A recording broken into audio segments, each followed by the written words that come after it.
नमस्कार, दिव्यानी व्यास और स्वागत है आपका जनता समाचार में। चलिए रुक करते हैं आज की खास खबरों पर। मुख्यमंत्री पुष्कर सिंह धामी ने सालम क्रांति के शहीदों को नमन करते हुए शहीदों के सम्मान में सालम में शहीद स्मारक बनाए जाने की घोषणा की है।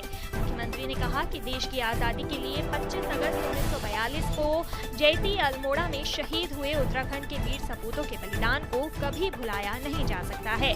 उन्होंने अपने सीने पर गोली खाई और प्राणों की आहुति देकर मातृभूमि का कर्ज चुकाया है।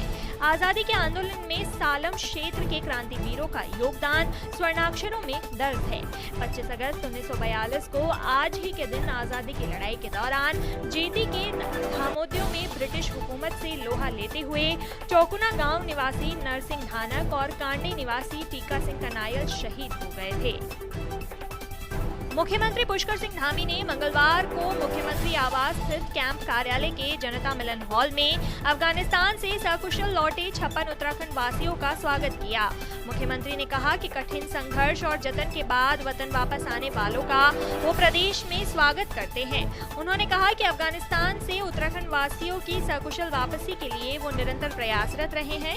इस संबंध में उन्होंने प्रधानमंत्री नरेंद्र मोदी, विदेश मंत्री एस जयशंकर के साथ ही राष्ट्रीय सुरक्षा सलाहकार अजीत डोभाल का भी आभार व्यक्त करते हुए उनके सहयोग के लिए धन्यवाद भी ज्ञापित किया। उन्होंने कहा कि ये सब प्रधानमंत्री मोदी के कुशल नेतृत्व के कारण संभव हो पाया। प्रधानमंत्री मोदी के कारण आज दुनिया में भारत का स्वाभिमान और इज्जत बढ़ी है।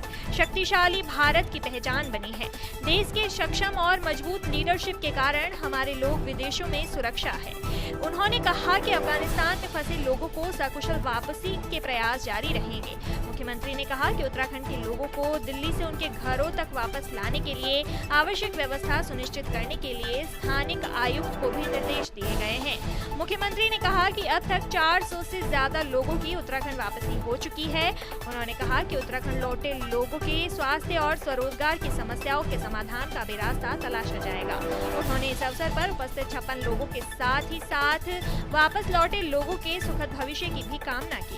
इस अवसर पर कैबिनेट मंत्री गणेश जोशी ने कहा कि वो भी निरंतर अफगानिस्तान में फंसे लोगों के परिवार के संपर्क में रहे हैं। उन्होंने कहा कि उत्तराखंड लौटे लोगों में यदि कोई अपना उद्यम स्थापित करना चाहेगा तो उसके लिए सहयोग दिया जाएगा।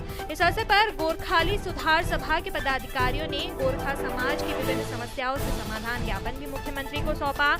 इस अवसर पर विशेष सचिव मुख्यमंत्री डॉक्टर पराग मधुकर धकाते, जिलाधिकारी आर राजेश कुमार, वरिष्ठ पुलिस अधीक्षक डॉक्टर योगेंद्र सिंह रावत, संयोजक चेतन गुरंग, कैंट वार्ड के पूर्व उपाध्यक्ष विष्णु गुप्ता, गोरखाली सुधार सभा की पुष्पा, सुधा, उमा के साथ ही बड़ी संख्या में अन्य लोग उपस्थित थे।